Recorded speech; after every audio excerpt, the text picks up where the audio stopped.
অবৈধ গর্ভপাত করাতে গিয়ে হাতুড়ি ডাক্তারের কাছে মৃত্যু হলো এক গৃহবধূর। ঘটনায় চাঞ্চল্য ছড়ালো অশোকনগর ৩ নম্বর গেট এলাকায়। মৃত গৃহবধূর নাম টুকি বিশ্বাস, বয়স ৩৬ বছর, বাড়ি হাবড়ার শ্রীনগর এলাকায়। সে ৩ মাসের গর্ভবতী ছিল। অশোকনগরের হাতুড়ে ডাক্তার মনোজ বিশ্বাসের কাছে গিয়েছিল গর্ভপাত করাতে। শুক্রবার বিকেলে অবৈধ গর্ভপাত করানো হয়। মনোজ একটি ঘরে নিয়ে গিয়ে সেটি করায়। সেখানেই মৃত্যু হয় ওই গৃহবধূর। খবর পেয়ে অশোকনগর থানার পুলিশ এসে মৃতদেহ উদ্ধার করে। আটক করে নিয়ে যাওয়া হয় হাতুড়ে ডাক্তার ও এক মধ্যস্থকারী দালালকে।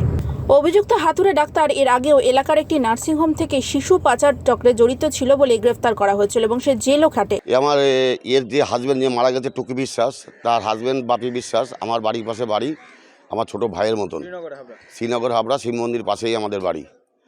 আজকে ঠিক আমি 3টে বাজে, তখন ও খুব কান্নাকাটি করছে, আমাকে ডাকছে, দাদা এদিকে শিগগিরই আসো, আমার ওয়াইফের মারা গেছে। আমি কি কারণে মারা গেল তা বলছে যে এরা অসন্ন, আমি একজন দালালে নিয়ে ওকে দালাল পাল্লায় পড়েছিল, তার বাড়ি দক্ষিণ হাবড়ায়। সেই দালাল 3 মাস আমার ওয়াইফ প্রেগনেন্ট ছিল এবং তাকে ওই মানে অশোকনগর 1 নম্বর প্ল্যাটফর্মে উঠতে ওখানে একটা ওষুধের দোকানের মতন সে বিশ্রী পজিশন, সেখানে মানে ভর্তি, তার ভিতরে গিয়ে শুনছি ওয়াশ করেছে এবং ওয়াশটা করেছে অবস্থা করেছে আপনার অ্যাবর্শন করেছে আপনার আজকে বেলা 12টা সাড়ে 12টা নাগাদ এবং 2:30টার সময় মারা যায়।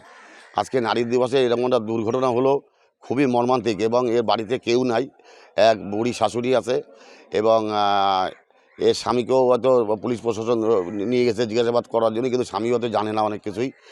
স্বামী অজান্তেই একজন দালালের মাধ্যমে সে এই কাজটা করে বসে তার ওয়াইফ। এবং